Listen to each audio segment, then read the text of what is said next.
Good morning. Welcome to Daily Devotions for Friday, December 11th, 2020. Today we're going to begin a new series in Daily Devotions on the book of 1 Peter, just looking at a verse or so every day, working through the book. Just recently on our Sunday mornings we preached through 2 Peter, so I want to bring the companion book to those that watch so that we can think through its issues as well. It has some wonderful truths to bring us in this time of our lives with the virus and all that's going along with it. This book is a timely book for us as we think about the issue of our lives as Christians in a fallen world. The book opens with greeting. The statement of address that opens it is very simple. Peter, an apostle of Jesus Christ. So not an elaborate opening introducing the writer. There's an assumption there that people know who he is. And then the rest of verse 1 is very significant. To God's elect, exiles scattered throughout the provinces of Pontus, Galatia, Cappadocia, Asia, and Bithynia. So this book is written to a wide-ranging group of Christians scattered in many different provinces in what is modern-day Turkey.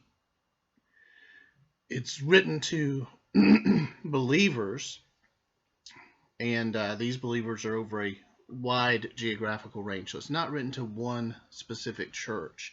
Even the epistles that were written to one specific church oftentimes were circulated among other churches. We see that in Paul's letters. But in this case, it specifically states from the beginning that this is written to a wide geographical range of Christians, all in modern-day Turkey in the first century, written by the Apostle Peter, written to this scattered group. But the place I want to focus today is in those two words at the beginning of that last section of verse 1. To God's elect, exiles. To God's elect, exiles. Elect, exiles.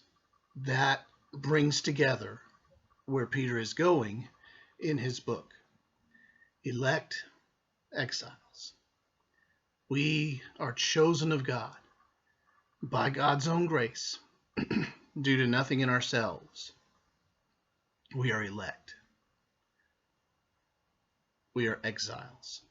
We are people searching for an ultimate home. We are people not in our own place. We have been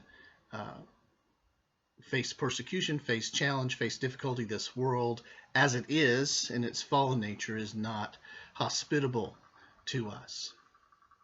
We're elect, all the treasures of God, but we have that sense of exiles, what Peter will later call the idea of aliens and strangers, people in a foreign land. We have that same feeling that the Israelites had when they were taken away to Babylon. We live in a world that is against Jesus and the things of God. So as we read through the book of 1 Peter and as we live our lives, we need to hold both these truths together. We are elect. God has saved us by the grace of Christ. We are his because of his grace. We are elect. And we are exiles. We don't fit in with the ways of the world. We have an aliens and strangers kind of life to live here in this world as we await the final consummation of history. So keep those two truths in mind about yourself today. You're not totally shut out and abandoned and left alone to wade through this difficult world. You're elect. But you're not only elect so that you kind of are floating through life without regard to the challenges of life. You're aware of those challenges. You're aware that both of these truths form your identity. You are elect exiles. So we'll see as we go through the book of 1 Peter how this unfolds. But keep these two words in mind, elect, exiles, as we go through the rest of the book. And you'll see that Peter has given away his theme right here in the beginning of the book in the very first verse. So thanks for joining us today. I look forward to working through 1 Peter with you in the days ahead.